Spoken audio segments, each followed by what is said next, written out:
करते मी माझ्या मातृभूमीस, माझा महाराष्ट्र अन भारत माता. नमन करते मी माझ्या कर्मभूमीस, जिची अपार आहे गाथा, जिची अपार आहे गाथा.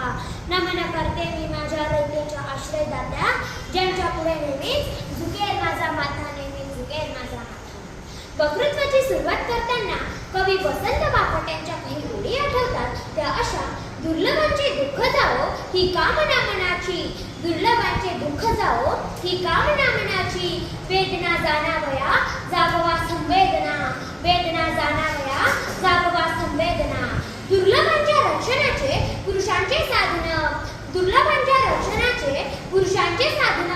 सत्य सुंदर मंगलाची नित्य हो आराधना, सत्य सुंदर मंगलाची नित्य हो आराधना.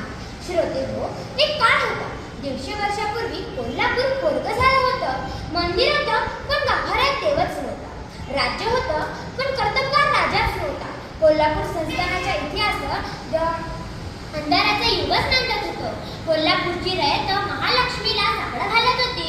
आमच्या अस्मितेच्या रक्षणाला छत्रपती लाभू दे. कोल्हापूरच्या अंबाबाईनं आणि डोंगरावरच्या ज्योतिबानं हृदयाची हाक ऐकली आणि शाहू महाराजांसारखा रयतेचा राजा त्यांचा आश्रयदाता म्हणून निघवला. अशा रयतेच्या राजासनी माझा मानाचा मुजरा घालते आणि मी धनश्री भरत मिस्त्री इयत्ता 8वीची विद्यार्थिनी आज आपणासमोर विषय मांडते: छत्रपती राजश्री शाहू महाराज रयतेचा राजा. शाहू महाराज जरी राजवाड्यात राहत असले तरी त्यांनी स्वतःला रयतेच्या रक्षणासाठी समर्पित केले होते. त्यांनी अज्ञानी समाजाचा विकास ज्ञानाशिवाय होणार नाही हे त्यांनी ओळखून प्राथमिक शिक्षण सक्तीचे व मोफत केले.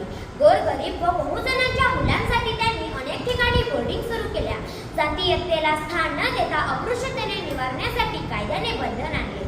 दलितांना समान हक्क मिळवून देण्यासाठी शेतकरी व शेतमजुरांसाठी कल्याणकारी योजना आणल्या. अशा सहकार क्षेत्राला चालना दिली.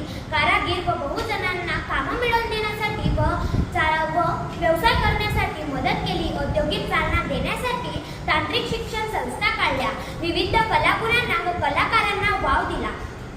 मल्लांना आश्रय देऊन आश्रयदाते झाले.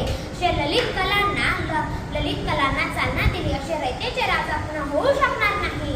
या रयतेच्या राजाचा कल हा अज्ञानाच्या तिमिराकडून ज्ञानाच्या उजेडाकडे समाजाला घेऊन जाण्याचा होता आणि समाजाला घेऊन जाण्याचा होता.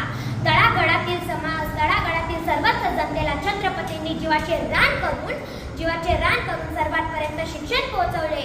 अशा रयतेच्या राजास